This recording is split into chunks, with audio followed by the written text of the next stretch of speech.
Hello and welcome to another episode of the Sport Hut podcast. As you can see, it's my first month back, my first time back in over a month, and everyone else has decided to fuck off, to put it politely. One of which, our broom has just gone independent because, that's what happens when everything's a bit yellow to you. Anyway, moving on from that, before we get too political. Our first topic tonight is going to be the British and Irish Lions, for James's benefit, and their selection, which was made on Thursday. I think selection's pretty fair, and for the first time in years, Scots have got a good representation. You've got 8 Scots represented: Stuart Hogg, Duan van der Merwe, Chris Harris, Finn Russell, Ali Price in the backs, Hamish Watson, Rory Sutherland, and Xander Fagerson in the front row. I'm going to skip over Martin because he probably has no idea about what this is. So, James, what do you think about the selection? I think Scotland's got a good representation within Britain. Are you even talking about the rugby? I'm sorry. No, I thought. No, I don't know rugby as well as you do, but I think Stuart Hogg was an absolute must. I don't think that was any surprise. But though eight Scottish names in the British Lions, I think that's good. Not only for the representation, but I think the form actually merited those places in the squad, and I hope that's what all the players were selected for on merit. There's been criticism in the past that it's like England and a couple of players from each other nation just to keep people happy, whereas I don't think that's been the case as much this time. But of course, if I remember correctly, England were the worst team in the Six Nations from the 4 home nations. Yeah. So somehow maybe finished above Italy. Yes, and Tim Henman. The fact that it seems to be a better representation of the nations is a promising sign. And yeah, always good to see Scotland represented in Britain. I think looking at, it was good. Obviously, Scotland playing well in the Six Nations. England doing extremely badly for what they are supposed to be able to achieve. And like James says, it is usually an England team plus a couple of others. Having a Welsh guy pick the team, Welsh captain, might have made a slight difference to it not being a constant English membership. But I think looking at Scotland finished above. Did Scotland finish above England? Yes. And glad. Looking at that, they should have more players in. Is 8 enough players to really? Is that what? Do you think it's a fair squad, Mitchell? Do you think there's any players? I know Tuolangi might not have pronounced that right. You did actually. Did he get in the squad? Yes. I know he didn't get in the squad, and I know he's more of a household name than a lot. So, do you think the squad was actually fair? Is there any players that's there that maybe shouldn't have been? Owen Farrell. Straight out of the bat, Owen Farrell. You seen him playing for England. He was horrid. His season has been off. He's not done much this season as well because I thought he's not really played since Saracens got relegated to. So it was like, how has he still managed to get in to the squad? And people are still talking about, he should be starting at 12. And it's like, how? Like, it's like the power of a name. Like, I really don't like him as a player. Unfortunately, I have to keep reverting everything back to football to understand stuff. So, is it like Emil Heskey, who is actually no bad player, but he gets a bad reputation? Or is it like Bednar, who, because he's a big name, he just gets his game every week, even though he's pish? Oh, that's a hard one. I would say he's like a weird hybrid. Like, he's Heskey in the sense like is actually a decent player, but he's Bednar. He's definitely like Bednar this season because he's been utter passion. But he's not played competitive rugby, to be fair. Scott Brown. Yeah, okay. Scott Brown is a good player. Maybe not so much nowadays, but for whatever reason, not dropped from the team. So he's basically in the team for what he's done previous years as opposed to what he's doing now. Pretty much, so yeah. Are you saying that the manager's a bit of a nincompoop for picking the player that for what he did achieve, or is he going to go in there and be the salvation? I think when you look at England, Farrell was one of the bright spots, but England themselves were pretty fucking grim to watch, and you seen them, they only really beat Italy convincingly, which everyone did, and even then Farrell wasn't like man of the match. He just everything goes through him, so he always looks, if something good happens, he looks good for it. Who would you have put in the squad before Farrell? I would have went. Despite his injuries, some injury worries, I would have went with Johnny Sexton from Ireland. Oh, I know who Johnny Sexton is. I'm not that bad. I thought you. No idea. I didn't think you would know. He's on the older side of things. He's been there for quite a while. So I'll let you go, Martin. So do you think it's actually a good team that's actually going to achieve something for whoever we're actually playing against? I'm assuming it's Australia and New Zealand or South Africa, one of the three. It's South Africa we're playing. South Africa. Yeah, I think it'll be an interesting series. I'm not sure what the Super Rugby South Africa's like. I don't know if it started yet, so I don't know how up to speed their players will be. But most of the time, the Lions go over. They basically just interject during the league season. So I think we should have a really good chance with the squad we've got. So how many games are the Lions playing? Is it just the one, or is it? The Lions will play. I don't know how many games that they will play, but usually it's 3 tests. So 3 games against South Africa, and then how many games they want against the other like domestic teams, like the Lions and the Sharks, who are basically like the feeder teams for South Africa, effectively. One thing that I read yesterday, I think it was the Times. It was one of the spreadsheets, and they were saying the Times. Do you not read our group chat? That's all he reads. And the Telegraph. I always thought he was a Daily Sport man. And other publications are available. We are the BBC. I was reading the spreadsheet, and they were saying that the chemistry within the team should be quite good. And they've actually picked players who should function well together, good chemistry and personality matching together. And me, this big rugby expert, was nodding in tremendous agreement with them, saying yes, Owen Farrell will blend well together with Van der Beer, who I think wore number 14 for Scotland during the Six Nations.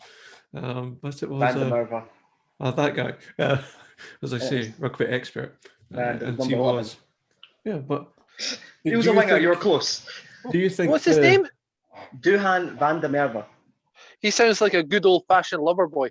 He is what was affectionately known as the Jockbok. I remember people talking about him. Yeah, because he's actually South African. All right. Do you think the assessment in I think it was the Times, is correct, that these personalities are good? Like, how fantastic would it be if the team flying over to South Africa were just going like that, listening to Bohemian Rhapsody and get with a few drinks, rather than just sitting there playing Sudoku and not speaking to each other? You just wanted to get the headbang in with the hair, didn't you? I know, I'm getting it cut on Tuesday. I have to take the effort to do it before. I think if there's a unity within the group, which I think there will be, especially with Alan Wynne-Jones as captain, he's old, experienced head, but he commands so much respect. He's almost won the lot in rugby. He's not won the World Cup, but he's successful all round. So he's got loads of respect, and you've got a good blend of existing Lions and a number of new debutants as well. So good blend. I think when you look at the squad as well, like I was looking at this, like the number of new debutants as well. Like Clune one is Sam Simmons of England. The interesting thing is he didn't play a single minute for England during the Six Nations. Eddie Jones snubbed him, but his club form has got Warren Gatland to pick him, and I think that's a great move because I was watching all through the Six Nations.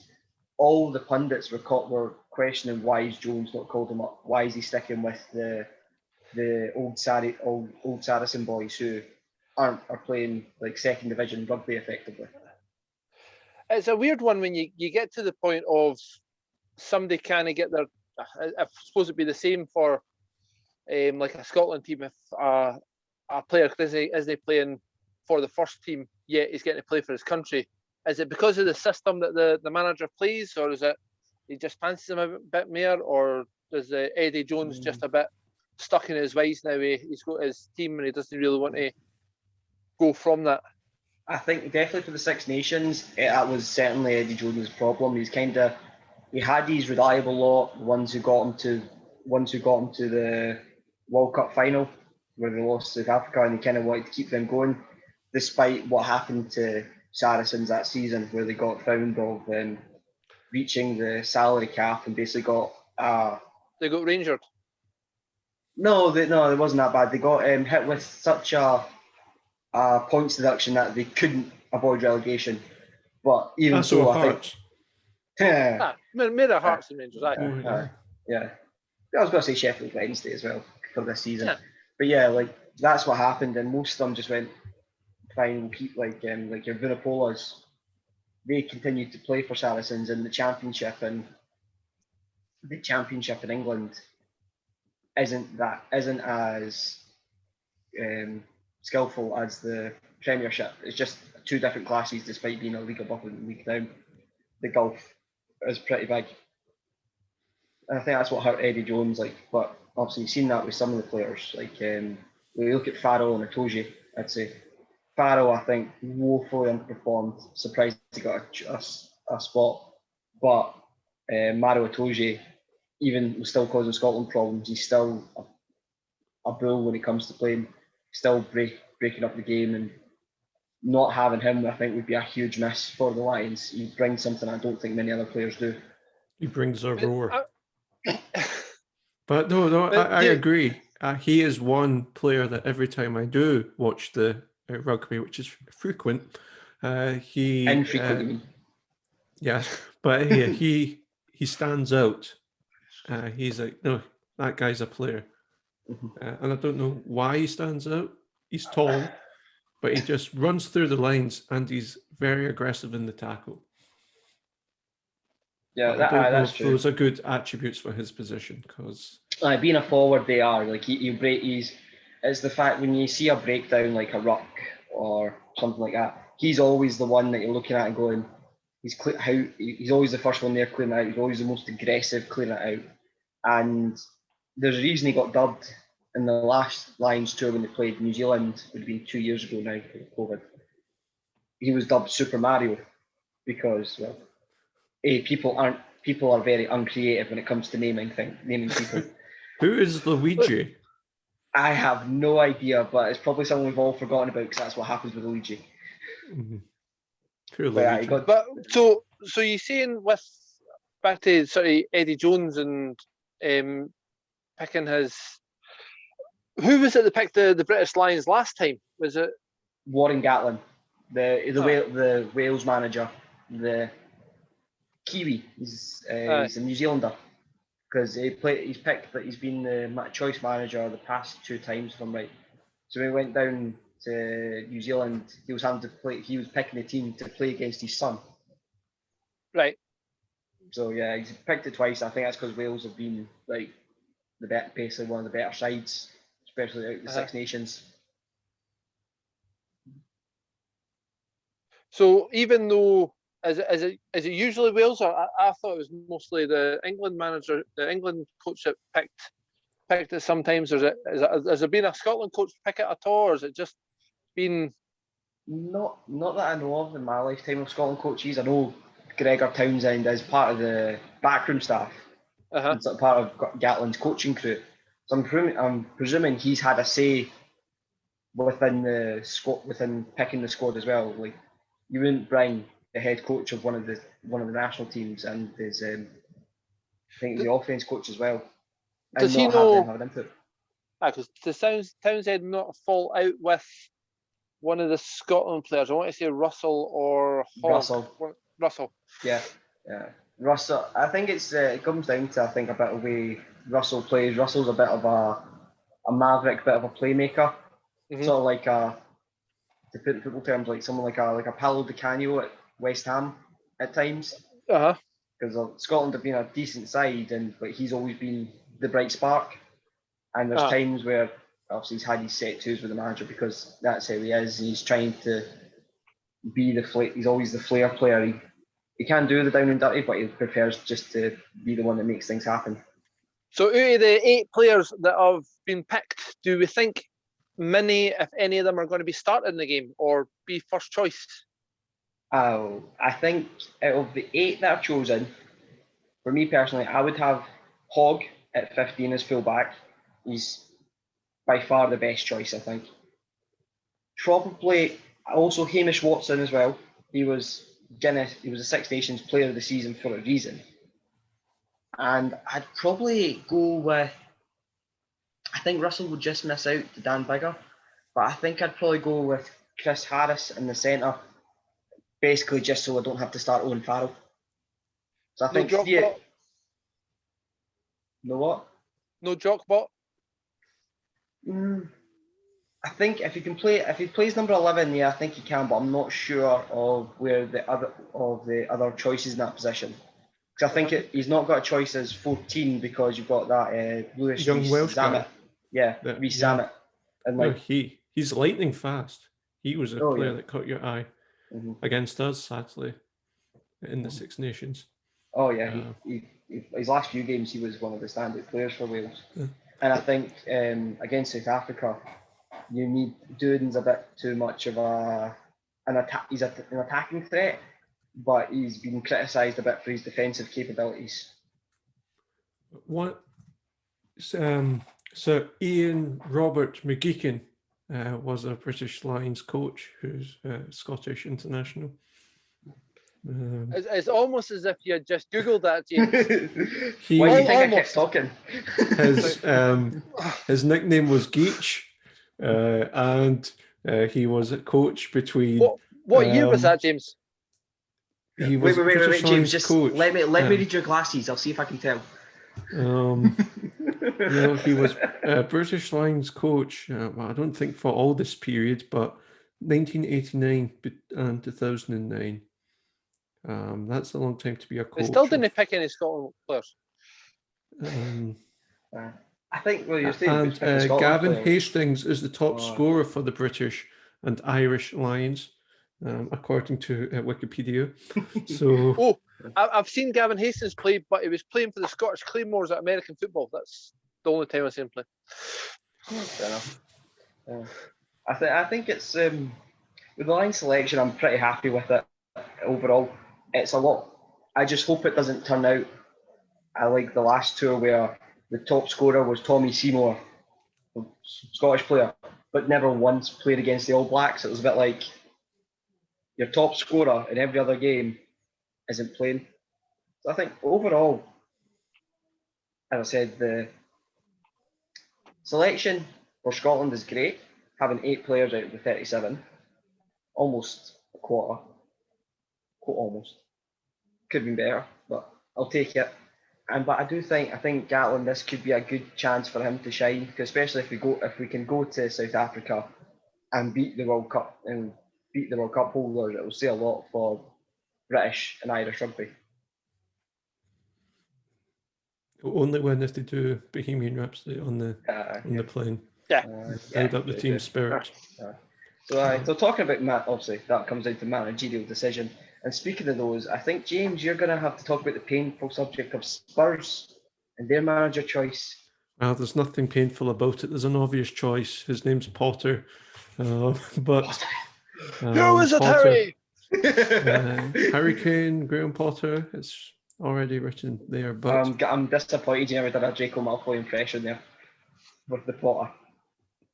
Potter! no, but it's actually more of a focus on our previous manager to begin with, who is going to Rome next season.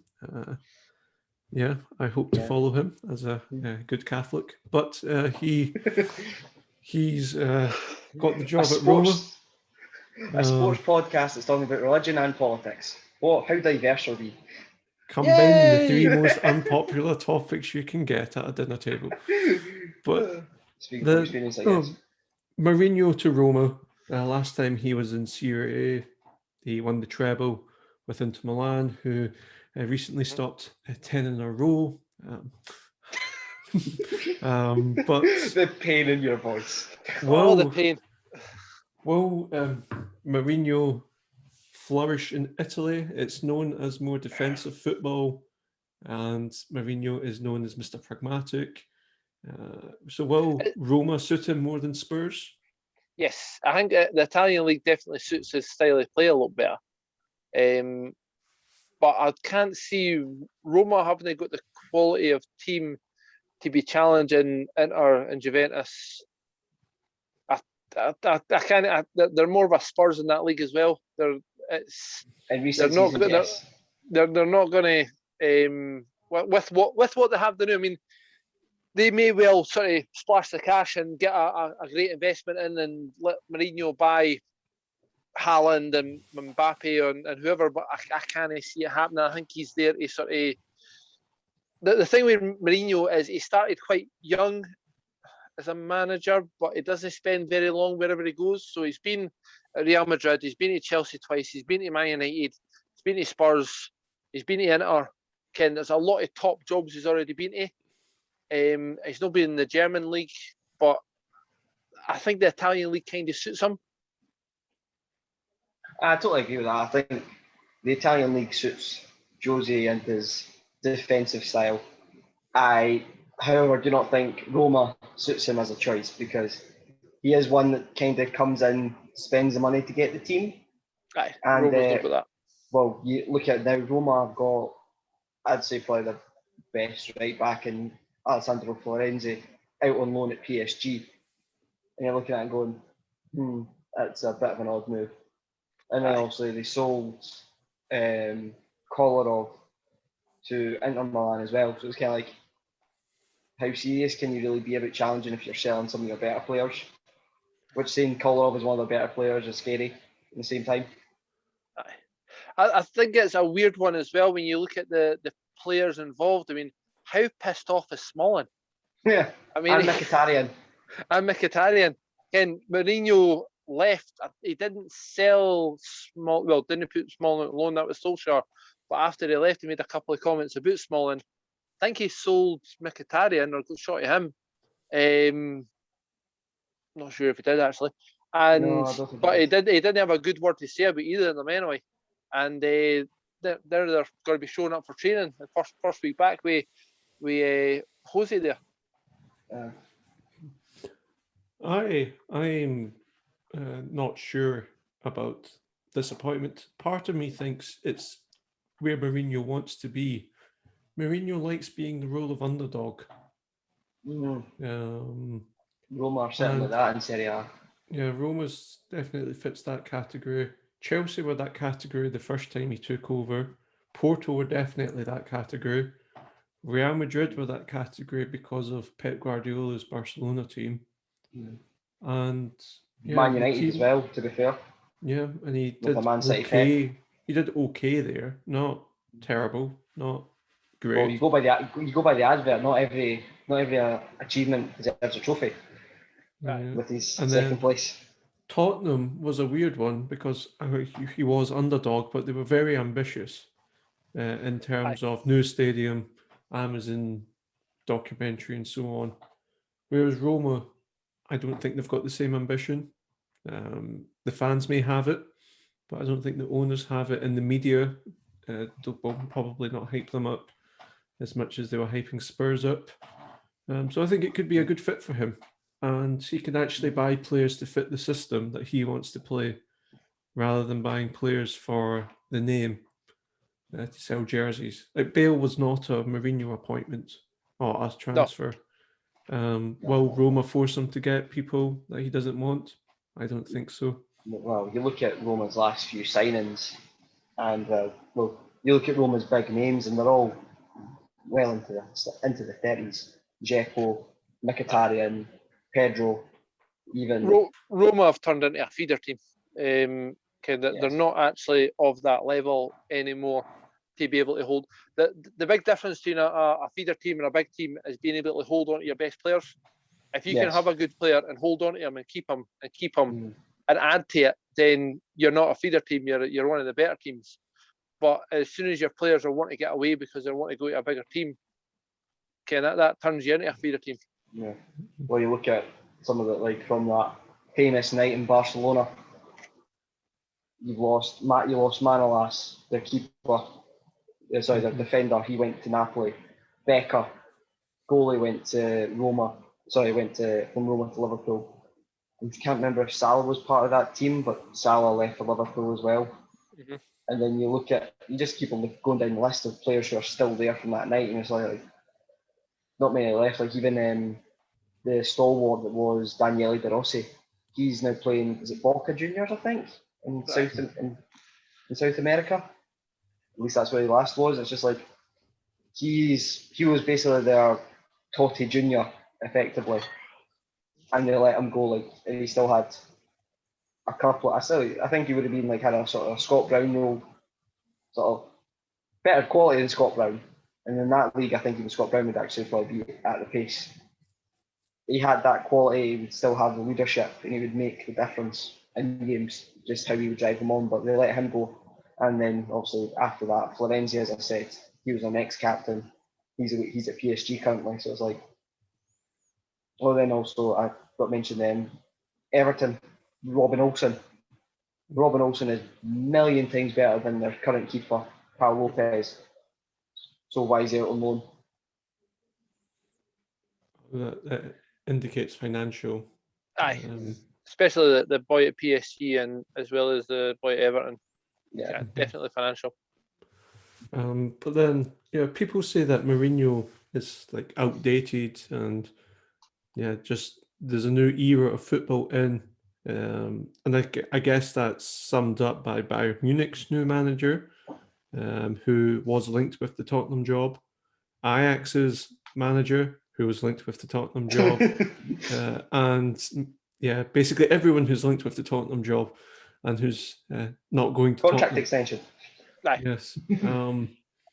So will Roma be in Tottenham's position in 2 years' time? We're looking for a new manager who fits this modern philosophy of football, which is young, energetic, high pressing, tiki-taki or whatever it's called. Tiki-taki. And they just will Roma be appointing Graham Potter in 2 years' time? I think it's a weird. I think it's a weird one with the style of football and sort of certain styles going into fashion. You do look at even the Premier League, and 4 or 5 years ago, every team was playing one up front, and then sort of 1 or 2 teams started playing 2 up front. Then everybody's playing 2 up front. A lot of them are playing 3 up front now. Your Barca's, Real Madrid's been playing 3 up front for a while. Everybody's trying the high press. There's a couple of teams that are sort of, and I think there always seems to be certain styles of football, and then somebody comes up with a way to defend against it. I think the tiki-taka football originally with Pep Guardiola at Barcelona, that was a good style, but then the press came on. That there wasn't really as much an organised press, I'll call it, because really before you just had headless chickens trying to chase the ball. Now it's an organised press. I think Bayern Munich sort of started that, and I think they beat Barcelona 3 or 4, 5-0 one night. I can't remember the score was. They humped Barcelona anyway, and then there started to be a high press, and now teams are trying to figure out how to play against high press. and you do get certain waves of certain styles of football, but there'll always be a wave that sort of combats the wave before. And there'll always be sort of your old-fashioned ones that are maybe 2 or 3 waves behind, but they might still work against the new wave. And I think Mourinho, he is rigid in the style of football that he wants to do. I mean, it is counter-attacking. It's not possession-based. And I think he has got a way forward in certain leagues, but it just wasn't working in the Premier League. I certainly think with that's kind of how Roma play them now. Like on the counter-attack, they're actually pretty dangerous, but like in possession, they kind of run out of ideas. They do have some of the youth in like Zaniolo, Pellegrini, and Mancini, who will make those runs from midfield. You've got the traditional target man in Dzeko up top as well. You go back to a couple of seasons ago when they still had Cengiz Ünder, who's at Leicester. Again, he was another fast, quick player who'd play off Dzeko.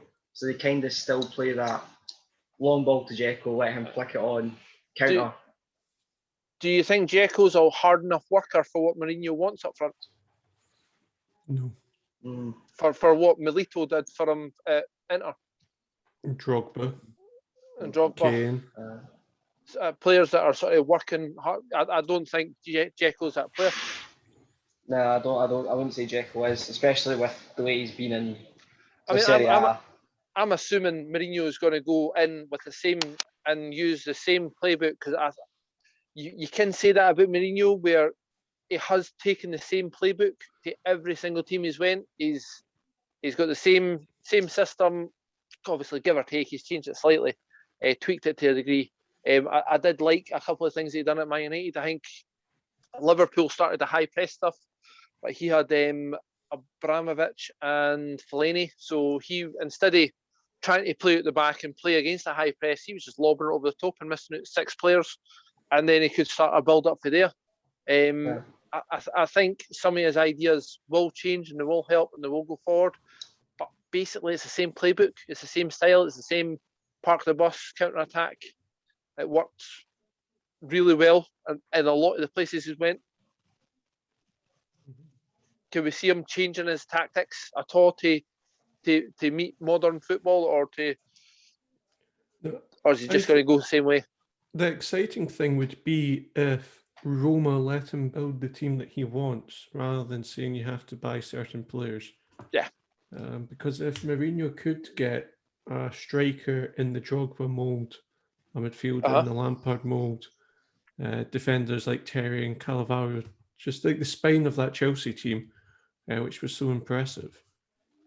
Would that work against the press? Can we clip that? Yes, Sports fan admitting Chelsea had a great spine. Yeah, well, I would be questioning reality if I said otherwise. So, but if that was the point of Chelsea, would we quote Boris Johnson in describing Spurs? Pardon? I lost his reference. What's the vertebrae? Not that. You know quote. Go on, James. Spineless. The supine protoplasmic invertebrate jelly. That's the one. That's Spurs. No, I'm pretty sure he's not meant Hibs, but the thing about like football has changed from Chelsea at the start of the Abramovich era when Mourinho went in and said, I want this player, and this player in the team because this is how I play and they'll suit it.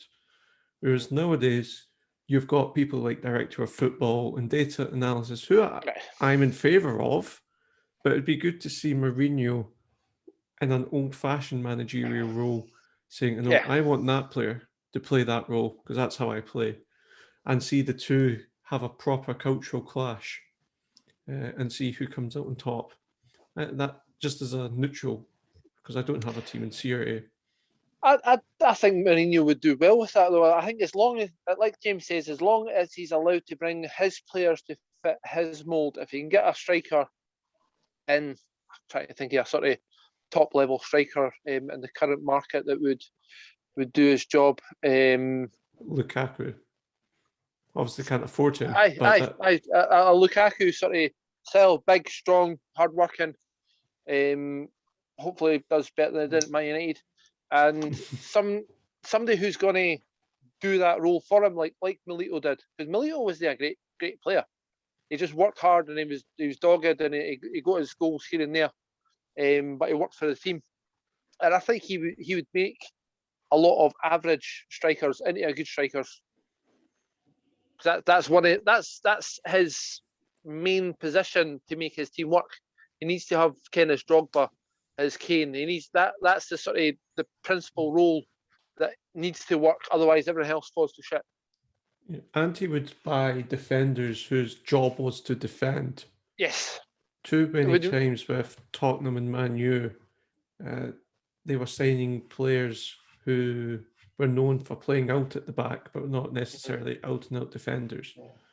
I think I heard something, and I read something interesting about that. Like apparently, when Man United signed Lindelof, this is when Van Dijk. This is brilliant. I have heard this one. Was this Andy Robertson talking? I'm sure, and basically goes Ed Woodward. Ed Woodward. Basically, Mourinho had the chance to sign Van Dijk when he was still at Southampton, but they basically went, "Nah, we'll get you Lindelof instead." And you're like, kind of backfired, hadn't it? Ed Woodward sort of had the final say on everything, and it was, do I take Lindelof or Van Dijk? That's what happens when you get an accountant from investment banking to become your technical director. But to do complete circle, very quickly, Spurs manager, after the people have turned it down, who is the favourite for the job, would you say? So most people have turned it down. I actually looked this up. According to Sky Bet, the favourite for the job is Inzaghi. What? You're pulling my leg, aren't you? Nope, Inzaghi at 9-4. What are the odds on the top sort of 3 or 4, Mitchell? So the top 5. Who are the top 5? Top 5. Number 1 is Inzaghi at 9-4. Right. Your second is joint third place between Rodgers, Parker, and Potter at 7-1. Right, well, Rodgers isn't leaving because he's already at a better team. That, and also he'd be leaving far too soon as well. Yes. Scott Parker, possibly. I don't see why Spurs would go for him. He's very unproven. He's been in the Premier League twice and been relegated twice. I think Parker has to prove his worth before he can get a team, even a team like Tottenham. He still has to prove his worth to achieve one of the higher up the league teams. You've also got Graham Potter, who Bundy gets really excited about, and fifth at 12-1 is Nuno from Wolves. Nuno, I think, is a more obvious choice, and turn Spurs into the Portugal national team. Yeah. And it depends on what Spurs want to do. I mean, they've went from being a counter-attacking team. If Nuno comes in, they'll continue to be a counter-attacking team. If they want, I mean, what's Eddie Howe in there? I have no idea. Eddie Howe is the Celtic manager. Is he so thrilled about that? Is it there? It's there. So you look at Eddie Howe, and your Potters are probably closer to what people like James are wanting. I think what the Spurs fans are wanting. I don't know if the Spurs fans are happy with the counter-attack and let everybody else play. I mean, has he got the squad to do Graham Potter's style of football? Is there many changes that would be required in the team lineup, James, do you reckon, to actually get a Graham Potter style of football in there? Oh, yes, but that's kind of the point. We weren't good enough under Mourinho.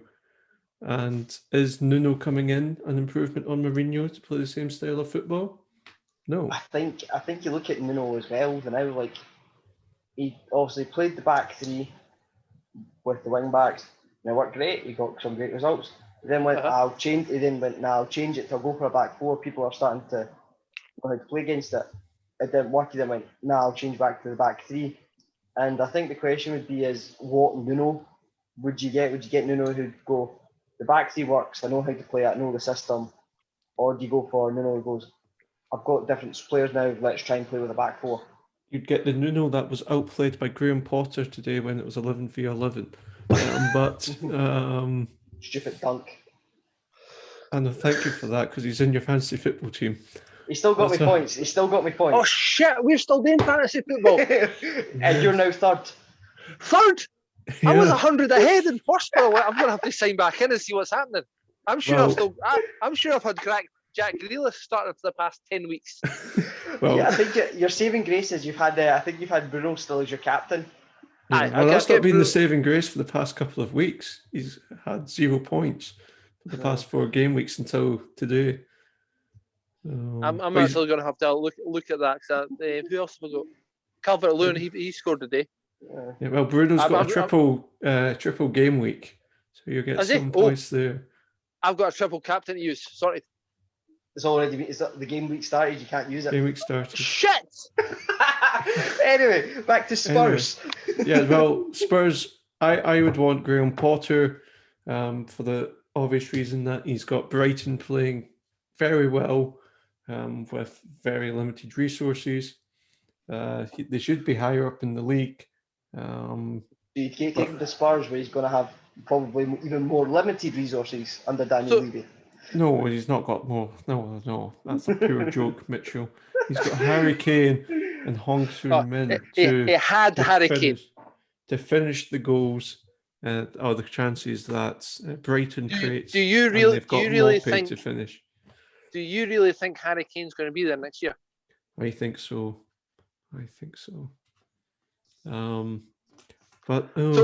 So James, you're in the situation just now that your two teams, who are both decently sized clubs, are both looking for a manager, and you're going to pick the same person for both teams that you'd want to be there.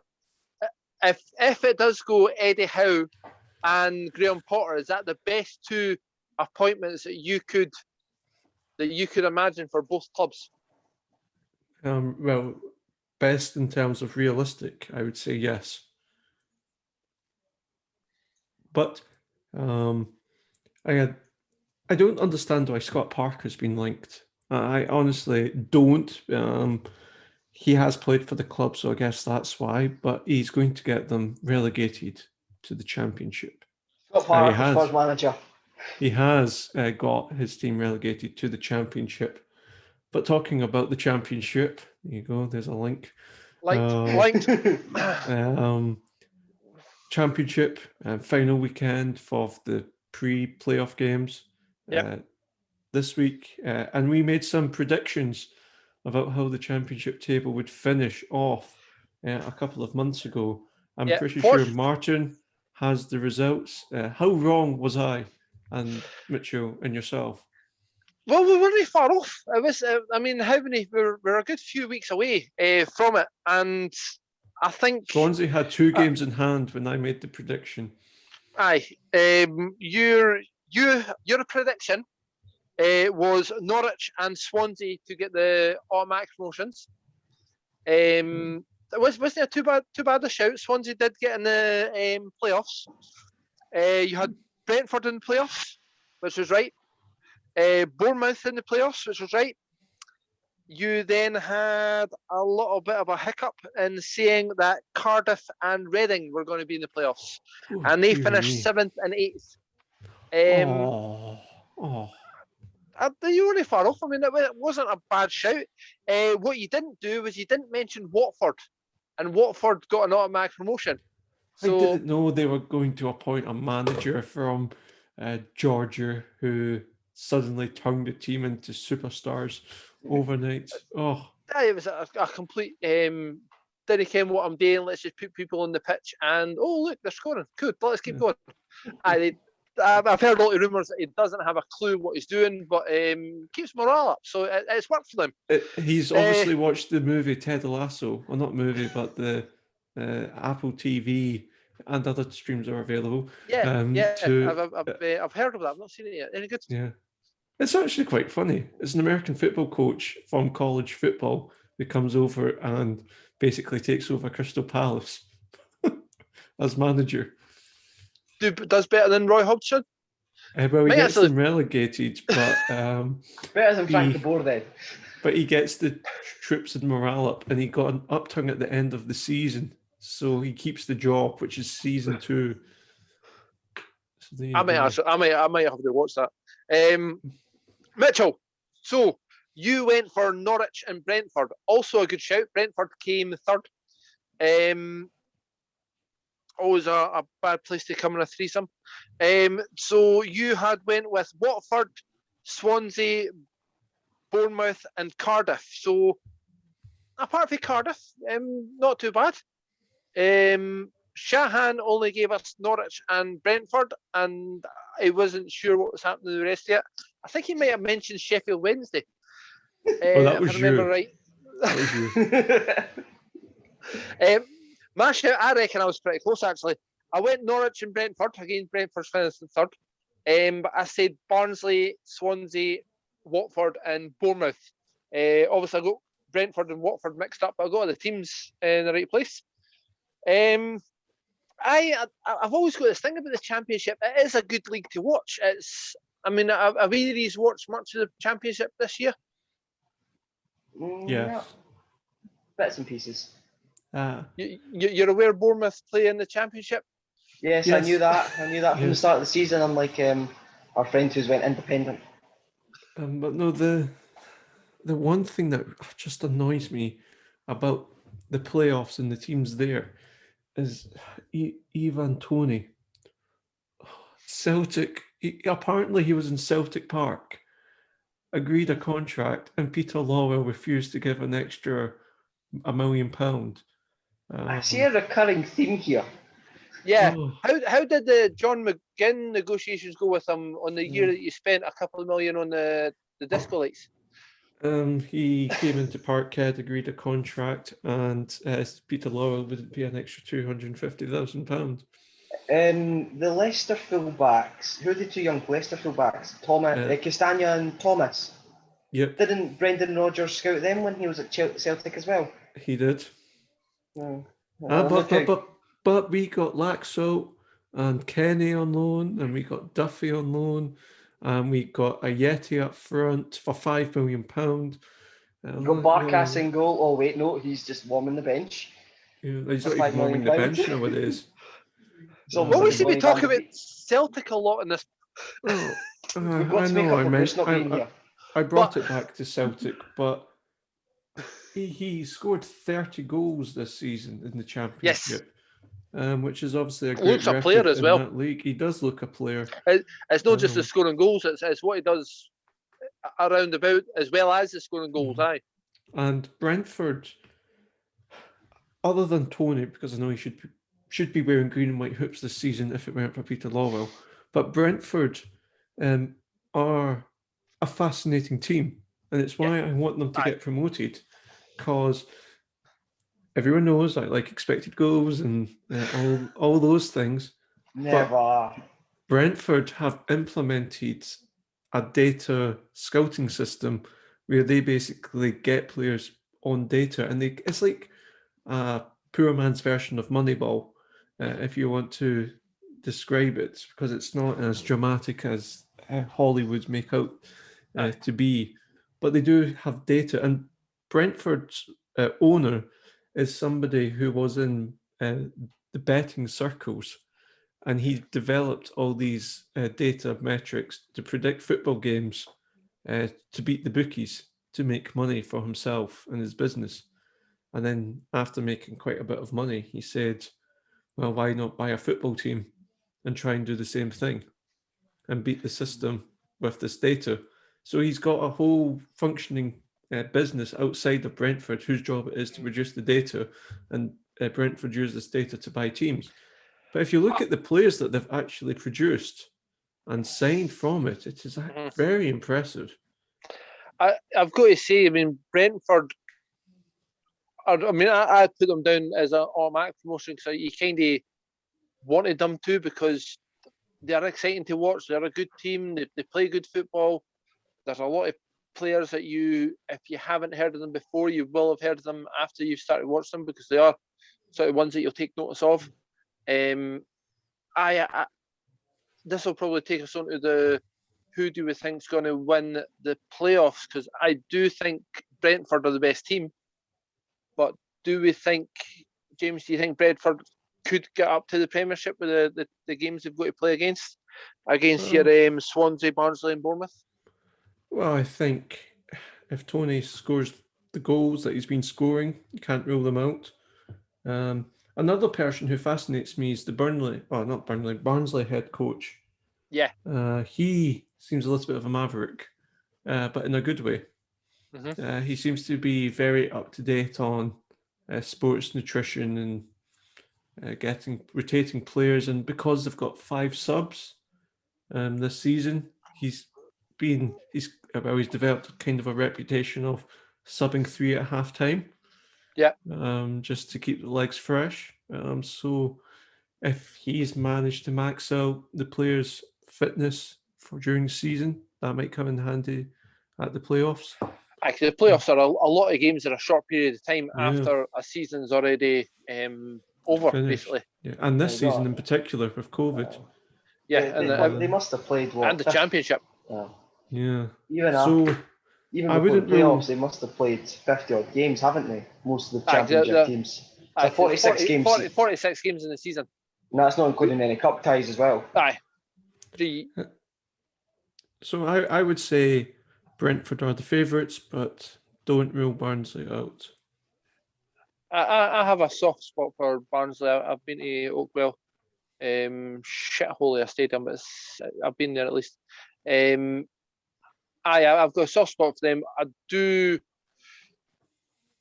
think out of the 4 teams in the playoffs, that the team that would most likely stay in the Premiership would be Brentford. I think they're the team that I think,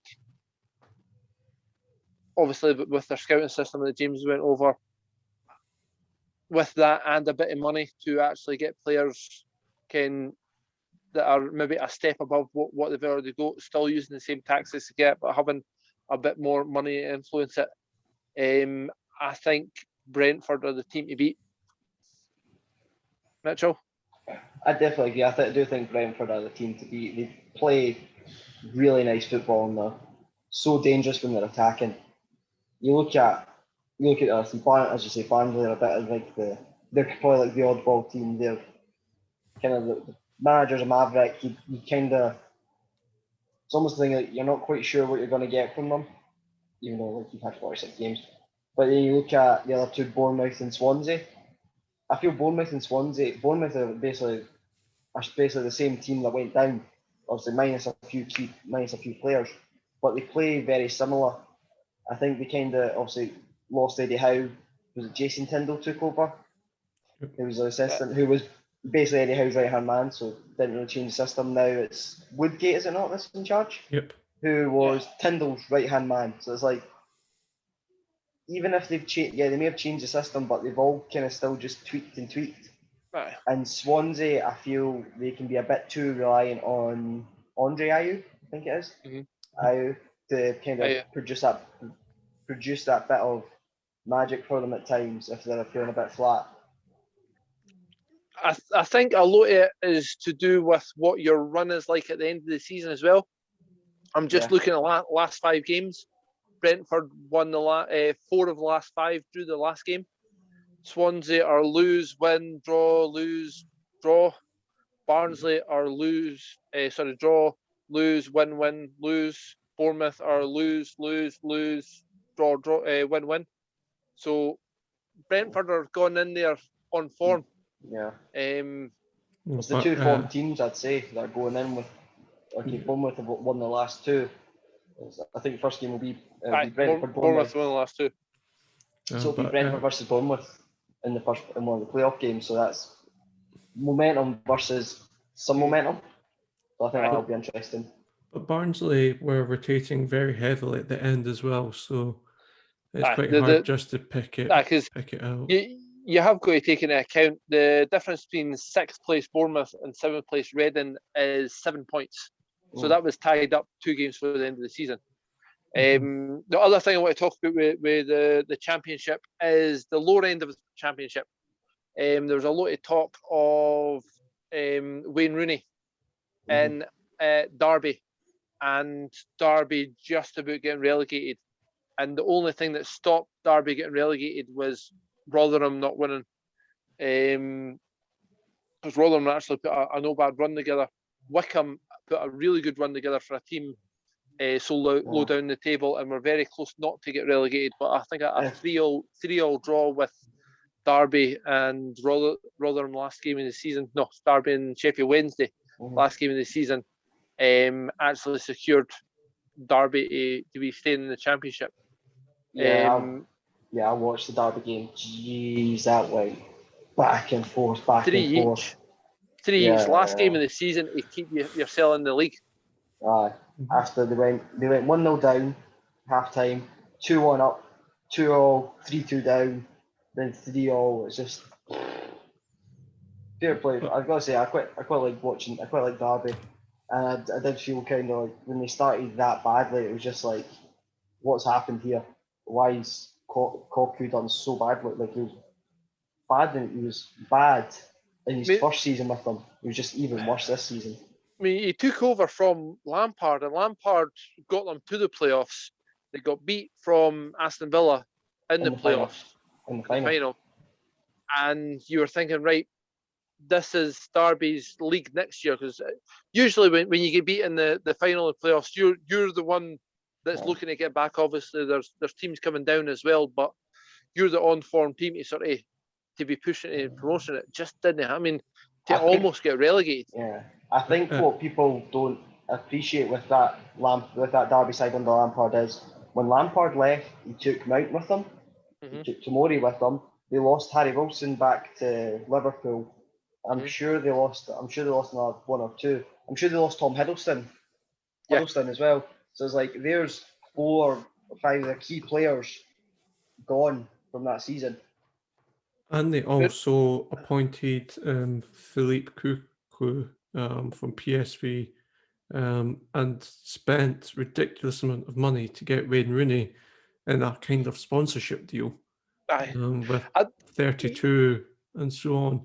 It wasn't a good allocation of resources to replace Mount Tomori. I mean, I've always got the issue as well when you have your best player. It was their sort of best player, although he's sort of aging at the time, but he's still the best player. When you have him as a player and you say, right, what we're going to do is we're going to give you the manager role, and then he just stops playing. So you then got to deal with losing your best player as well as having a brand new manager who's never managed before. And I think that the issue with that is as well, you've got one of the boys, somebody who's in training, having a laugh, having a joke, maybe getting everybody about it, make sure everybody's, obviously being one of the older ones, you'd be making sure everybody's included, everybody's sort of that. You go from that to being a manager, which is a completely different role where you've got to have a bit more authority to it. And I think it was just too many things happening at the same time for Derby.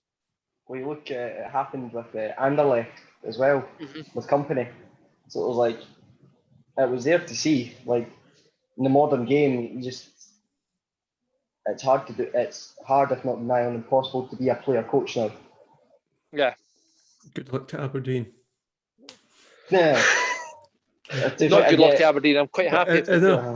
In a quick point, who would have thought in 2016 that Patrick Roberts and Waghorn would be saving Derby from relegation in the Championship? Yeah. Under Wayne Rooney. That's a fair point, yeah. There's a tongue in the tables. But yeah, I think Mitchell has a final round table topic. I hope, off you go. So, based on a really odd report that I've read, the round table is athletes or sports personalities who have been involved in two sports. This is after Andre Villas-Boas, after resigning over the signing of Olivier Ncham from Celtic, has gone into World Rally Car racing and will be racing in the third division of it. So, Martin, go to you first. What would be your two sporting personality? Two sports personality, or your weirdest sports change? The weirdest sports change for me, put me on the spot here. I think that the weirdest one I know of is actually an ex-Hibs player who probably best known for his time at Norwich, Grant Holt, and his switch into wrestling. Oh yeah.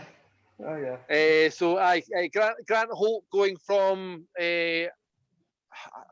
he scored a fair amount of goals at Norwich. Did all right at Hibs, didn't score that many, but he was a player. But to go from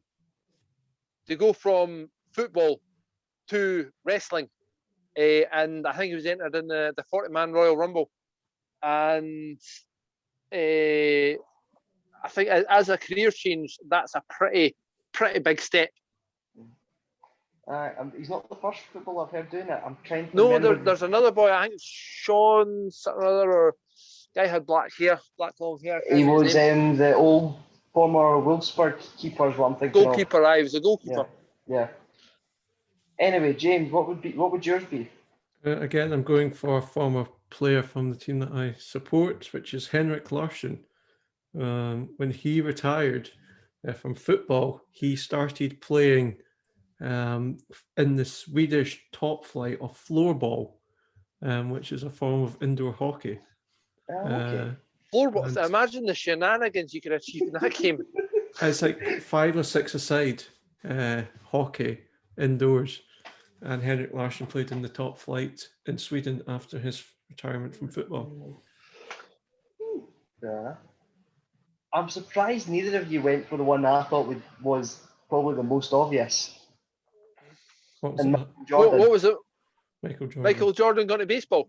Yeah, basketball to baseball, back to basketball. One that I was thinking about, and I don't know if it was too literal, was Bradley Wiggins. Because he went from the Tour de France, which is a bicycle race of some sort, to the velodrome and won gold medals there. Oh, so okay. it is this. He's riding a bike. That's the same sport, surely. No, he grabs his bicycle, but two different forms of bikes. It'd be like trying to take forms of cycling. It'd be like trying to take Usain Bolt and tell him, okay, you're going to try and beat Mo Farah in the marathon. Would that be too literal? As in, is that a sports change or is it not? I would say for me, that for what I was meaning, that was too literal.